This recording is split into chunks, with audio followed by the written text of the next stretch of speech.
മക്കത്തും മദീനത്തൊക്കെ സാധാരണയായിട്ട് കേൾക്കുന്ന ഒരു ബാങ്കാണ് തഹജ്ജുദിന്റെ ബാങ്ക്. തഹജ്ജുദിന്റെ ബാങ്ക് വിളിച്ചു കഴിഞ്ഞാൽ എല്ലാവരും റൂമിൽ നിന്നൊക്കെ അറമിലേക്കൊക്കെ നടന്നു വരുന്ന ഒരു കാഴ്ചയാണ് നമ്മൾ കാണുന്നത്. ഏകദേശം സുബൈ ബാങ്കിന്റെ 1 മണിക്കൂർ മുമ്പേ തഹജ്ജുദിന് ബാങ്ക് കൊടുക്കും. ആ സമയത്ത് വന്ന് സുബൈ നിസ്കാരം കഴിഞ്ഞിട്ടാണ് എല്ലാവരും പിരിയാറുള്ളൂ.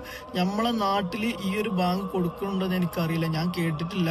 നിങ്ങൾ അറിവിലൊക്കെ ഉണ്ടെന്നുണ്ടെങ്കിൽ നിങ്ങൾ എന്തായാലും ഒന്ന് കമന്റ് ചെയ്യണം. പലവരും മദീനത്തും മക്കത്തൊക്കെ വരുന്ന സമയത്ത് ഈ ഒരു ബാങ്ക് കേൾക്കുന്ന സമയത്ത് ത്വാഫൊക്കെ ചെയ്യുന്ന സമയത്ത് പെട്ടെന്ന് സ്റ്റക്ക് ആവാറൊക്കെ ഉണ്ട്. പലരും സുബൈ ബാങ്കാണെന്ന് തെറ്റിദ്ധരിക്കാറുണ്ട്. പലവർക്കും ഇത് അറിയാം, പക്ഷെ ഇപ്പോഴും ഒരുപാട് പേർക്ക് അറിയാത്തവരുണ്ട്. നിങ്ങൾക്കിതൊരു പുതിയൊരു അറിവാണെന്നുണ്ടെങ്കിൽ നിങ്ങൾ എന്തായാലും ഇതൊന്ന് ഷെയർ ചെയ്യണ്ടില്ല, മറ്റുള്ളവർക്ക് ഇത് എത്തിച്ചു കൊടുക്കണം. മക്കത്തും മദീനത്തൊക്കെ നിൽക്കുന്നവർക്ക് എന്തായാലും ഈ ഒരു ബാങ്കിനെ കുറിച്ച് അറിയാതിരിക്കൂല.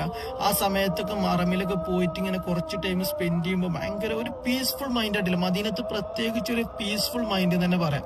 ആ സമയത്ത് മറമിലൊക്കെ ഇങ്ങനെ പോയിരിക്കുമ്പോൾ ഒരു പ്രത്യേക നമുക്കൊരു എനർജിയാണ്. അത് കഴിഞ്ഞ് സുബഹി നിസ്കാരമൊക്കെ കഴിഞ്ഞ് ഇറങ്ങി നല്ലൊരു റാഹത്തായിരിക്കും. ആ ദിവസം തന്നെ നമുക്കൊരു പ്രത്യേക സുഖമായിരിക്കും.